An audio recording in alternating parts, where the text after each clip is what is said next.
ნახსენეთ ამ ტერმინის შესახებ და deep state-ის შესახებ, ამ ტერმინის შესახებ და ეს ტერმინი ობიექტურად არის, ასე ვთქვათ, ბუნდოვანი, ანუ ამ ტერმინს რაიმე ცალსახად ერთმნიშვნელოვანი განმარტება არ აქვს.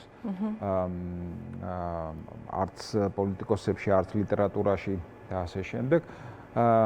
და მით უფრო ბუნდოვანია ამ ტერმინის გამოყენება საქართველოში ჩვენთან.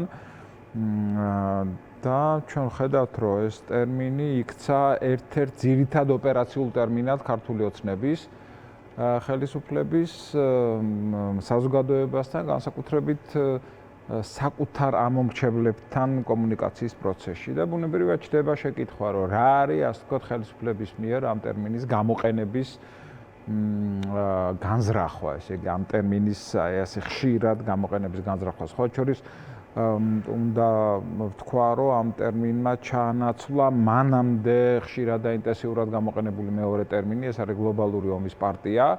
იყო ერთ პერიოდი, ასე ვთქვათ, ხელისუფლების კომუნიკაციაში საზოგადოებასთან, რომ გლობალური ომის პარტია მართავს, ასე ვთქვათ, deep states, ანუ ორივე ტერმინი იყო ოპერაციული და შემდეგ ახლა ჩვენ ბოლო კვირებში განსაკუთრებით ხედავთ, რომ გლობალური ომის პარტია გაქრა, ასე ვთქვათ, ხმარებიდან და ეს მთლიანად ჩაანაცვლა deep state-მა.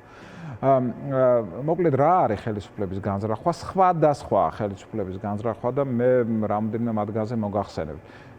პირველ რიგში ხელისუფლების განზრახვა არის ის, რომ ადამიანების ცნობიერება,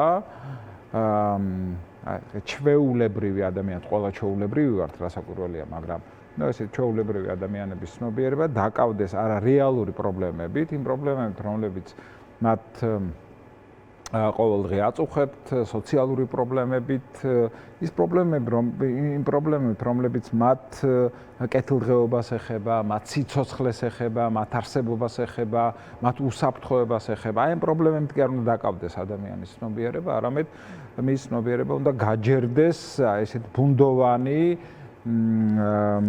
რაღაცა კონსპირაციული შინაარსის მქონე ცნებები და ტერმინებით, რათა ადამიანის ცნობიერება გადაერთოს რეალური პრობლემებიდან ილუზორულ პრობლემებს. ეს ერთი რამ, რაც აუცილებლად უნდა აღვნიშნოთ, მაშინ დაავიწყებინოს ადამიანებს რეალობა და ყურადღება მიმართოს ისეთ ილუზორულ პრობლემებზე, ეს ერთი.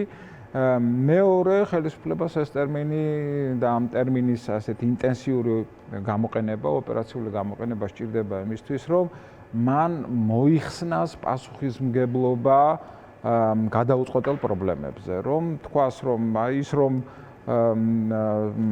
ვერ ვაგვარებ პრობლემებს ეკონომიკურს,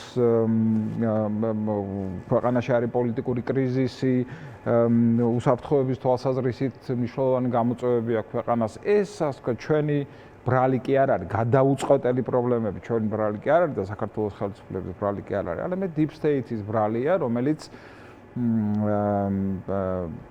ხელს უშლის ხელისუფლებას მოაგვაროს ეს პრობლემები. აი, ვიკა, არ ვიცი, სერგი თქვენს გახსოვთ ალბათ, ხელისუფლების რიტორიკაში მკვეთრად გაისმა ასეთი მესიჯი ხალხის მიმართ, რომ 2000 რომელ წლამდე, 2023 წლამდე ჩვენ გვმართავდაო deep state-ი, მინისტრს ვერ დანიშნავდი deep state-ის კარნახის გარეშე, მოკლედ ვერავითარ მნიშვნელოვან გადაწყვეტილებას, ვერანაირ მნიშვნელოვან გადაწყვეტილებას ვერ მიიღებდი deep state-ის კარნახის გარეშე და ამიტომ ჩვენ ვიყავითო, ასე ვთქვათ, ტყვეობაში აი ამ ძალის და შესაბამისად ეს ნიშნავს პასუხისგებლობის მოხსნას გადაუჭრელ პრობლემებზე, მაგრამ ამავე დროს ნიშნავს ხაზგასმას საკუთარ უპირატესობაზე, რომ ჩვენი ხელისუფლება იმდენად ძლიერია, რომ აღმოაჩინა, ასე ვთქვათ, ამ ბრუტალური ძალის სატანური ხასიათი და იბრძვის მის დასამარცხებლად და წარმატებით დასამარცხებლად, მაგრამ აქ ხელისუფლებას ავიწყდება, ქართულ ოცნებას ავიწყდება ერთი რამ,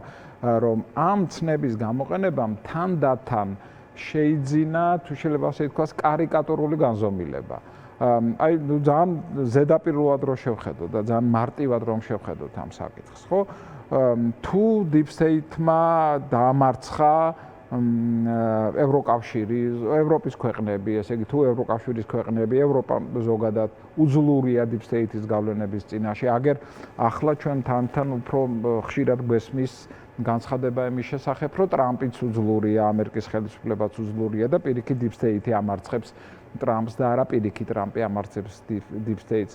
მაშინ აი როგორ ხდება, რომ ესეთი ცივილიზებული სოფლიო მარცხდება Deep State-ის წინაშე და საქართველოს იმარჯვებს, ეს ხო ესე იგი აი ამ ბრძოლაში საქართველოს იმარჯვებს, ეს ხო ძალიან კარიკატურულად გამოიყურება რა და რა შეიძლება ეს დამაჯერებელი იყოს საზოგადოებისთვის. და სხვა შორის მე მინდა გითხრათ, რომ საზოგადოებრივი თქვენ ჩაატარეთ ასე ვთქვათ ქუჩის გამოკითხვა სპონტანური, მაგრამ არსებობს საზოგადოებრივი აზრის გამოკითხვები, მასობრივი გამოკითხვები, რომლებიც ადასტურებს იმას, რომ უმრავლესობას, რამდენიც მახსოვს ახლა არის დაახლოებით 54% არს ჯერა Deep State-ის არსებობის და მისი ნეგატიური გავლენის ქვეყნის განვითარებაზე. არს ჯერა და მეტიც არა მხოლოდ ოპოზიციურად განწყობილ ამორჩეულს არს ჯერა Deep State-ის ვთქვათ ყოვლადძლიერების, არამედ არს ჯერა მნიშვნელოვან ნაწილს თვით ქართული ოცნების ამორჩეულს, რამდენიც მახსოვს ეს არის დაახლოებით ყოველი მეოთხე ქართული ოცნების ამორჩეველი. ასე რომ მე ვერ ვიტყვი რომ ამ ცნებამ Deep State-ის ცნებამ წარმატებით იმუშავა საკომუნიკაციო სტრატეგიაში. ვერ ვიტყვი რომ ეს არის ის ასე ვთქვათ მექანიზმი, რომლითაც ხელისუფლება იმყარებს საკუთარ ძალაუფლებას მიუხედავად მცდელობისა. ამას ვერ ვიტყვი და ერთ რამეს დავამატებ ახლა გავჩერდები. ვიკა თქვენ აბსოლუტურად სწორად აღნიშნეთ, რომ ამ ცნების გამოყენება ავტორიტარული რეჟიმების მიმართ სხვა არის და დემოკრატიული რეჟიმების მიმართ სხვა არის. და აქაც სრული აცდენაა საქართველოს ხელისუფლების მიერ ამ ცნების გამოყენებასა და ვთქვათ იგივე ტრამპის მიერ ამ ცნების გამოყენებას შორის.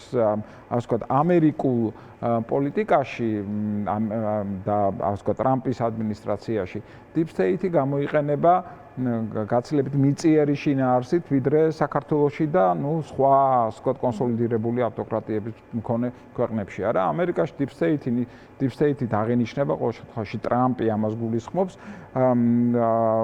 ბიუროკრატია, ამერიკული ბიუროკრატია, რომელიც ეღობება ტრამპის აზრით ხელისუფლების მიერ მიღებულ, სახელმწიფოს მიერ მიღებულ მნიშვნელოვან გადაწყვეტილებებს ეფექტურ რეალიზაციაში, ასე ვთქვათ, გარკვეულ პრობლემებს უქმნის ამ თვალსაზრისით. ხოლო ჩვენთან Deep State გაგებულია როგორც რაღაცა გლობალური ძალა, რომელიც მართავს მსოფლიოს, მართავს მსოფლიოში პროცესებს, მართავს მსოფლიოში ძალაუფლების გადანაწილებას ქვეყნებს შორის და შესაბამისად ის განიხილება როგორც ასე ვთქვათ, მსოფლიოს ლოკომოტივი. ხო, ანუ სრულად აცდენილია ამერიკული და ქართული გამოყენება, მოდი ასე ვთქვათ, ამ ცნების და ეს საოცრად უნდა აღინიშნოს.